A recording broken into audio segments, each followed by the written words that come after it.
Well, good morning again. Today, as we know, is the first Sunday in the season of Advent, that season that leads us into Christmas. And it's a time typically associated with waiting, preparing, and maybe expecting something unexpected. I know when I think of Advent, I often think of Mary or maybe her cousin Elizabeth, waiting with anxiety and confusion, with hope for the births of both Jesus and John the Baptist. But today, as we begin Advent, we hear something else in the Gospel of Luke. This is what we hear. People will faint from fear and foreboding of what is coming upon the world, for the powers of the heavens will be shaken. And I'm not sure if that really feels much like Advent at all. Or maybe it does feel like Advent, and maybe we just don't want to feel that kind of feeling. Maybe we don't want to accept such an ominous message. This year, as we begin Advent, we begin at the end of the Gospel of Luke, and then each week we'll move backward toward the beginning of the book of Luke. And that's odd, admittedly, but maybe in that odd way, we are reminded that God's timing and God's ways are always unexpected. But nonetheless, this is kind of an ominous gospel passage that we heard today. It doesn't really feel good in a season of the year that we want to feel good. And my task today is to make some sense of this odd, ominous gospel text. But when I hear gospel passages like this one, passages of the Bible that sound ominous and dreadful and even apocalyptic, I get really bothered by them.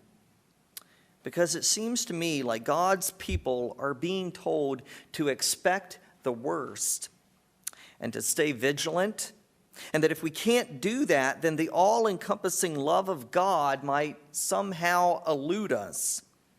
And that just doesn't make sense to me. Isn't the gospel supposed to be good news? But what if I'm interpreting all of this the wrong way? What if these ominous, foreboding gospel texts at the beginning of the season of Advent point to something else? What if they simply reflect the broken world that we, humanity, have made?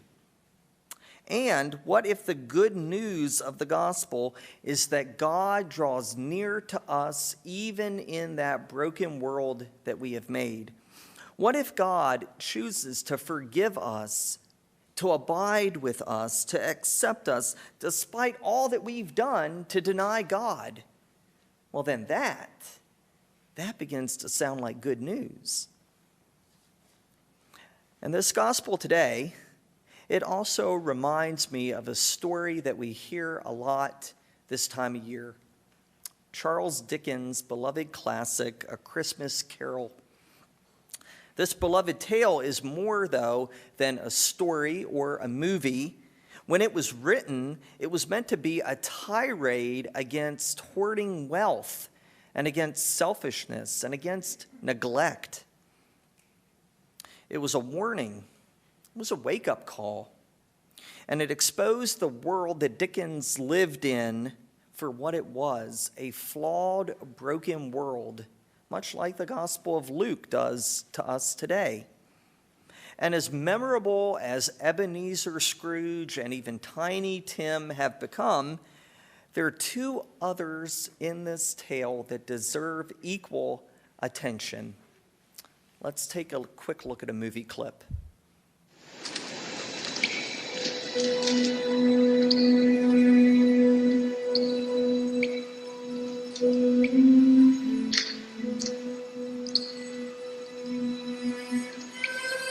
Will you show me this? What has it to do with me? Are they not of the human race? Look here, beneath my robe.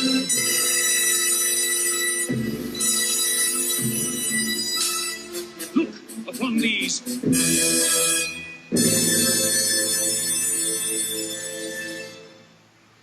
What are They are your children. They are the children of all who walk the earth unseeing. Their names are ignorance and want. Beware of them. For upon their brow is written the word doom. They spell the downfall of you and all who deny their existence. they? No refuge, no resource. Are there no workhouses? Are there no prisons?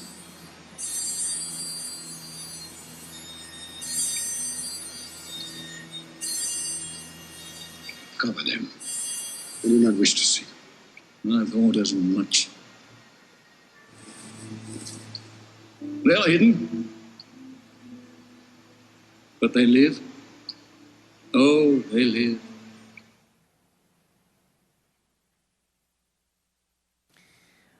So, under the cloak of the ghost of Christmas present, we see two ragged children, ignorance and want. And the ghost says to Scrooge, beware them both. Ignorance and want. Ignorance and want remain even today the cause of so many pains of the world that we live in. Ignorance of how complacent we become, ignorant of the needs around us, ignorant of the ways we neglect those who need help, ignorant of the unjust systems that make life so difficult for so many, and also the wants that we have, the want for more money, more stuff, more notoriety, more consumption, wanting more instead of finding ways to share what we have. And I'm guilty of it. Charles Dickens was speaking in his own poetic way to the complacency of those around him in London. In many ways, he was chastising them. And as in today's Gospel of Luke, it didn't always make people feel good. But sometimes in life, I think we need a warning. Sometimes our complacency needs to be called out. And Advent may be one of those times. The gospel today, ominous as it is, reminds us that we live in an imperfect, flawed, broken world, and that it needs healing. It needs God's healing. At Christmas and in Advent, we tend to turn away from the pain of the world. I know I often do this. We want to forget about COVID. We want to forget about those who've lost jobs. We want to forget about those who don't have a home, those who have lost loved ones, those who feel the daily sting of injustice and racism. We want to block all that stuff out, if only for a season, and simply enjoy life, enjoy the warmth of the season and the family around us. And that's okay. That is what it means to be human. But maybe what we most need is to stop and to look deeply at ignorance and want. Maybe we need to look at all the pains and ills of the world and all the ways that we've been complicit in all of it, the ways we've kept too much for ourselves, the ways we've neglected our beloved children of God, the ways we've hurt each other. I've said before that the Gospels tend to be a comfort to the afflicted, an affliction for the comfortable. And I believe that is true today. I think that we may need to be afflicted a little bit. We may need a wake-up call. And why? Because the world is hurting. People are hurting. As a pastor, I know it. I see it. I talk with people who don't have enough, who have to sleep in their car, and who live from meal to meal. There are people that we know and people that we don't know. And they're all in need of love and forgiveness, help, healing, advocacy, and more. And we, you and I, we can offer that help. We can be those healing hands, but only if we first look at the deep needs of the world around us. Only if we don't turn away. Our theme for Advent is called Advent Pause, and it's meant to invite us into a daily pause, and I'll talk more in a little bit about some devotionals that we have available for you all to take. But it's meant to invite us into a daily pause to think about God, to think about the needs of the world, and how we fit into it all. And so today, we ask God for the eyes to see the pain around us. We ask to not turn away from it, though we may want to. We ask to be humbled, to be shaken up by it.